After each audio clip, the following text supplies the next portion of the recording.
ምዕራፍ 19 በሶስተኛው ወር የእስራኤል ልጆች ከግብጽ ምድር ከወጡ በኋላ በዚያ ቀን ወደ ሲና ምድረ በዳ መጡ። ከራፊድም ተነስተው ወደ ሲና ምድረ በዳ መጡ። በምድረ በዳም ሰፈሩ። በዚያም እስራኤል በተራራው ፊት ሰፈረ። ሙሴም ወደ እግዚአብሔር ዘንድ ወጣ። እግዚአብሔርም በተራራው ጠርቶ አለው፣ ለያዕቆብ ቤት እንዲህ በል፣ ለእስራኤልም ልጆች እንዲህ ንገር፣ በግብፃውያን ያደረግሁትን በንስርም ክንፍ እንደ ተሸከምኋችሁ ወደ እኔም እንዳመጣኋችሁ አይታችኋል። አሁንም ቃሌም በእውነት ብትሰሙ ኪዳኔንም ብትጠብቁ ምድር ሁሉ የእኔ ናትና ከአሕዛብ ሁሉ የተመረጠ ርስት ትሆኑልኛላችሁ። እናንተም የካህናት መንግሥት የተቀደሰም ሕዝብ ትሆኑልኛላችሁ። ለእስራኤል ልጆች የምትነግራቸው ቃል ይህ ነው። ሙሴም መጣ፣ የሕዝቡንም ሽማግሌዎች ጠርቶ እግዚአብሔር ያዘዘውን ይህንን ቃል ሁሉ በፊታቸው ተናገረ።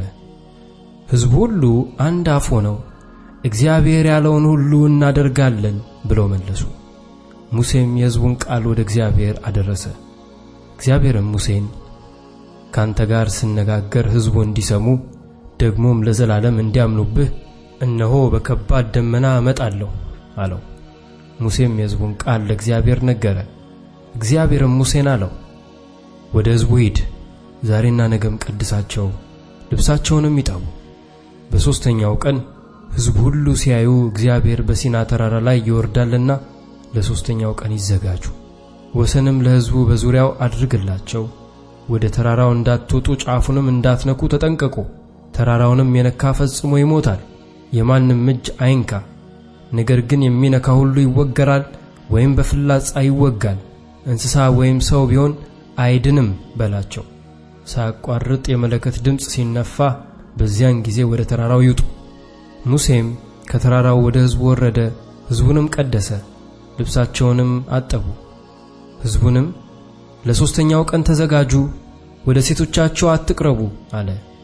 እንዲህም ሆነ፣ በሦስተኛው ቀን በማለዳ ጊዜ ነጎድጓድና መብረቅ፣ ከባድም ደመና፣ እጅግም የበረታ የቀንደ መለከት ድምፅ በተራራው ላይ ሆነ።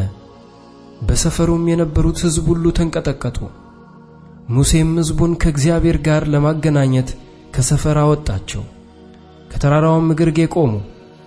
እግዚአብሔርም በእሳት ስለወረደበት የሲና ተራራ ሁሉ ይጤስ ነበር። ከእርሱም እንደ እቶን ጢስ ያለ ጢስ ይወጣ ነበር።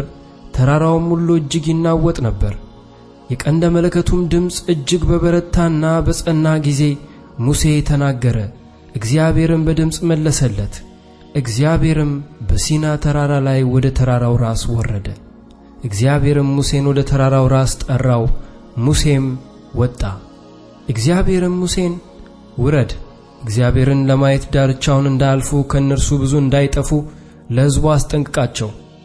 ወደ እግዚአብሔርም የሚቀርቡት ካህናት ደግሞ እግዚአብሔር እንዳያጠፋቸው ራሳቸውን ይቀድሱ አለው። ሙሴም እግዚአብሔርን አንተ በተራራው ዙሪያ ወሰን አድርግ ቀድሰውም ብለህ አስጠንቅቀኸኛልና ሕዝቡ ወደ ተራራው ይወጡ ዘንድ አይችሉም አለው።